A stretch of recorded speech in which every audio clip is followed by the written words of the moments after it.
प्राप्त करताना आम्ही झाल्यानंतर सखोल विचार करून हा निर्णय घेण्यात आलाय। कर्जमुक्ती कोणत्या निवडणुकीच्या पार्श्वभूमीवर दिली नाही, डोळ्यासमोर ठेवून नाही। आता काही निवडणुका कुठल्या नाहीत। पुढील काही वर्षात कोणतीही मोठी निवडणूक नसताना केवळ शेतकऱ्याच्या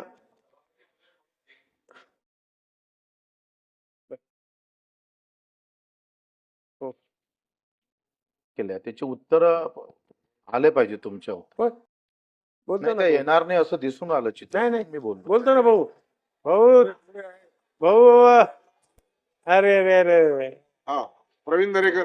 सभापती महोदय, माझी आपल्याला नम्र विनंती आहे की आजही मागाशी प्रश्नाच्या वेळेला असंच झालं। आता राज्याचे मंत्री सरकार म्हणून उत्तर देत असताना त्यांचं भाषण पूर्ण व्हायचं आहे, त्याच्या अगोदर अँटिसिपेशन ते काय बोलणार आहेत।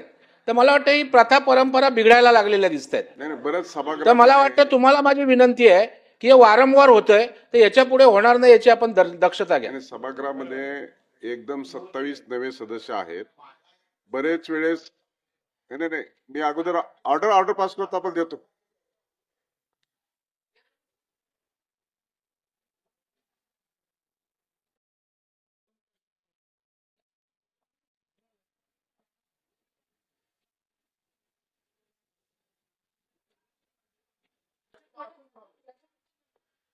प्रश्न असा आहे की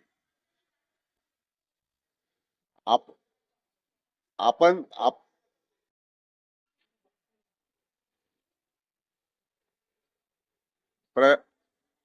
बसा जरा, प्रवीण बसा।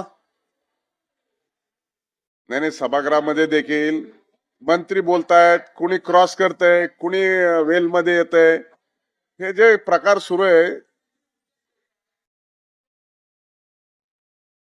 आमच्या शेतकऱ्यांसाठी आंदोलन करतात, नेतृत्व करतात की तुम्हाला फक्त दाखवायचं आहे, तुम्हाला उत्तर पाहिजे की दाखवायचं आहे।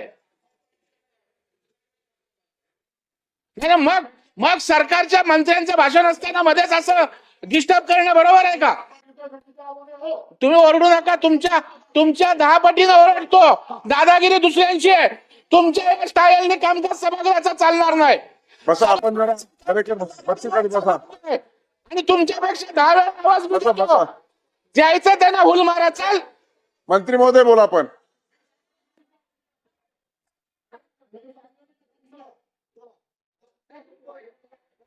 मंत्री महोदय उत्तर द्या। सभापती महोदय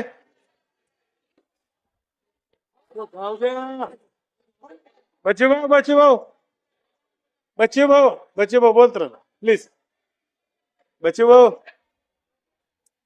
भाऊ बसा जरा, आपण खाली बसा।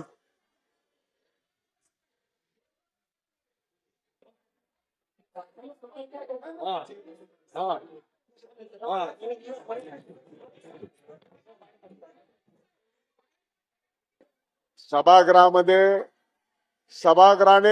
आपण जरा बसा, मंत्री महोदय जरा बसा खाली, बसा आपण जरा बसा। सभागृहाची बसा सभागृहाची शिस्त आणि अनुशासन सर्व सन्माननीय सदस्यांनी पाळण्याची आवश्यकता आहे। आणि एकमेकाला आपसात प्रश्न आणि प्रश्न उपस्थित करून शेवटी मंत्री उत्तर देत असताना अर्ध्यावताच प्रतिप्रश्न विचारून आपल्याला त्यातून काही साध्य होणार नाही। ही सकाळी देखील मी गटनेत्याची बैठक झाली, त्यामध्ये देखील सांगितलं की अनेक चर्चा सदस्य भाग घेतात चर्चेमध्ये आणि त्यांचे प्रश्न अनुत्तरित राहतात। त्यामुळे मंत्री महोदयांनी देखील उत्तर आपल्याला जे काही ब्रीफिंग केले ते न देण्यापेक्षा आपल्याला सभागृहामध्ये काय उपस्थित झाले आणि सभागृहाच्या सदस्यांना काय अपेक्षित आहे त्या अनुषंगाने उत्तर देणं बरोबर आहे। परंतु एक ज्येष्ठ मंत्र्यांना सुरुवात केली आणि लगेच त्यांना प्रतिप्रश्न विचारणं हे देखील बरोबर नाही। आणि त्यामुळं सदस्य देखील सगळे आता ज्यावेळेस नवीन आहेत, त्यामुळं या सभागृहाची जी काही प्रथा परंपरा आहे, कोणी उठतंय, कोणी वेलमध्ये येतंय, कोणाच्या समोर जाऊन बसतंय, कोणी बोलतंय आणि त्याच्यामुळे कोणी क्रॉस करतंय, कृपा करून असं